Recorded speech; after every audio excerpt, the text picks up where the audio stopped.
की online classes में आपका स्वागत है। कक्षा 7 विषय विज्ञान प्राणियों में पोषण।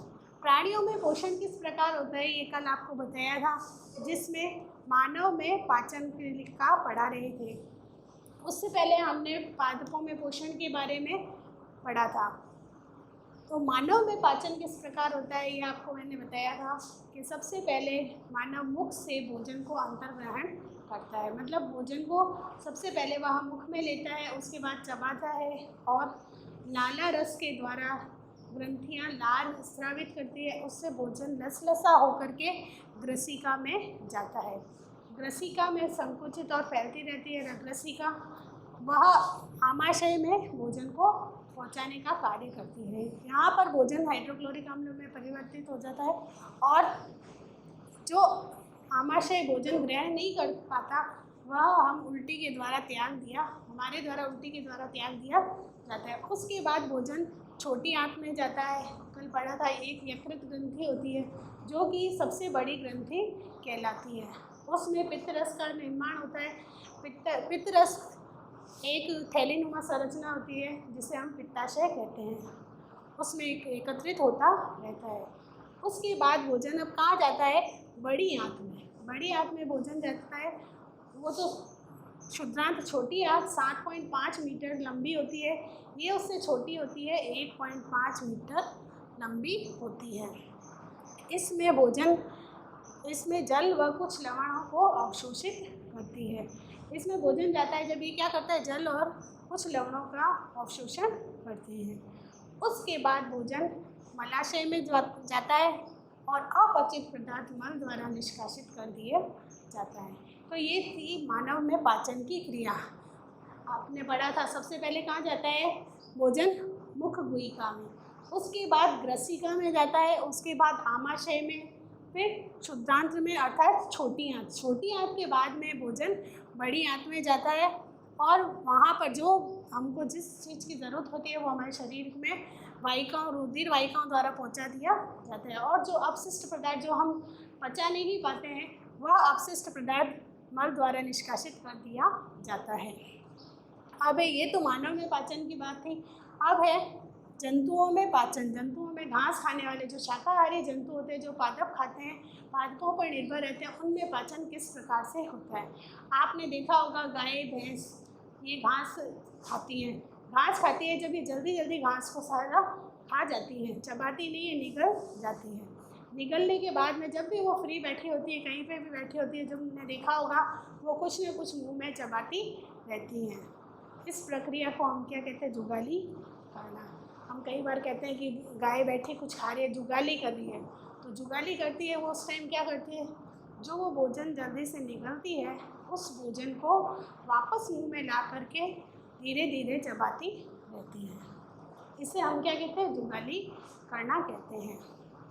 देखते हैं रुमेन। जब ये भोजन को जंतु खाते हैं, गाय या भैंस, जो जल्दी से रसिका से लेकर के जल्दी से निगल जाती है, तो वो जल्दी से निगल करके वो भंडारित करती है, उसको एक जगह इकट्ठा कर लेती है, अर्थात उसको क्या कहते हैं हम?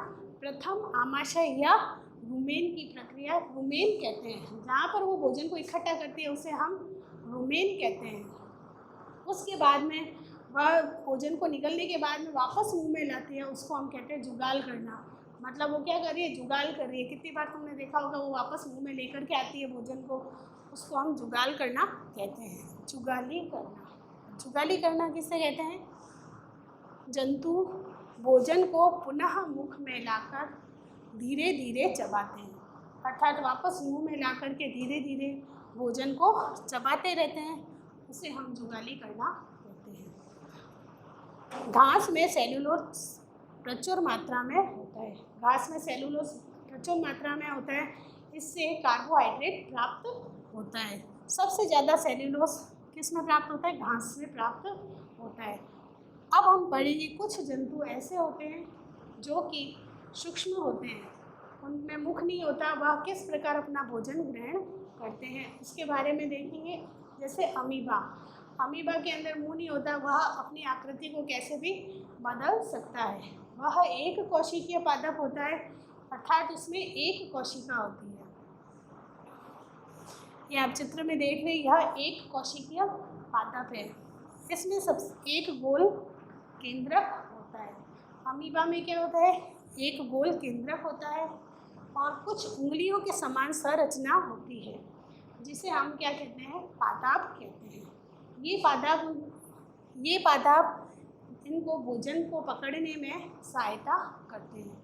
जब भी अमीबा को दिखता है कि उसके आसपास कोई भोजन आया है, वो अपने पादपों को बढ़ा करके खाद्य को पादप के द्वारा बंद कर देता है। इस प्रकार से जैसे खाद्य कणिका जब इसके पास आती है, तभी उंगली नुमा संरचना बना लेता है और उसको जकड़ लेता है। उसके बाद में इसमें कुछ धानियाँ भी होती हैं। ये खाद्य धानियाँ रस स्रावित करती हैं, अर्थात भोजन को पचाने का कार्य करती हैं। जब भोजन रस खाद्य धानियों में पच जाता है, उसके बाद में जो भी वो अवशोषित कर लेते हैं और शरीर के भागों को पहुंचा देती हैं, और जो अपशिष्ट पदार्थ होते हैं वह बहिक्षेपित द्वारा बाहर निकाल दिए जाते हैं। ये अमीबा में पाचन है। जिन जंतुओं में, जिस सूक्ष्म जीवों में मुंह नहीं होता, वह अपना पाचन इस प्रकार से करते हैं। वह क्या करते हैं, पादप में लेकर के उनको खाद्य धानियों से भोजन को पचाने का कार्य करते हैं और खाद्य कणिका को पादप के द्वारा जकड़ लेते हैं। तो आज तक आपने देखा प्राणियों में पोषण, पहले मानव में पाचन के बारे में मैंने बताया था किस प्रकार से होता है। फिर गाय और भैंस में पाचन किस प्रकार से होता है। ग्रसिका के द्वारा प्रथम आमाशय में जाता है, आमाशय में जाने के बाद इकट्ठा कर लेती है, उसके बाद में वह धीरे धीरे मुंह से जुगाली करने लगती है। जुगाली करके अपना भोजन पचाती है। वो भोजन धीरे धीरे उनके पचता है। उसके बाद में घास में सेलुलोज की मात्रा अधिक होती है, प्रचुर मात्रा में पाया जाता है, इससे कार्बोहाइड्रेट प्राप्त होता है। और कुछ जीव ऐसे होते हैं जो कि सूक्ष्म जीव ऐसे होते हैं जो कि अपना भोजन मुंह में नहीं डाल सकते, तो वो किस प्रकार भोजन करते हैं, तो वो एक कोशिकीय पादप की उदाहरण देकर के आपको बताया, ये कॉपी में लिखना है। धन्यवाद।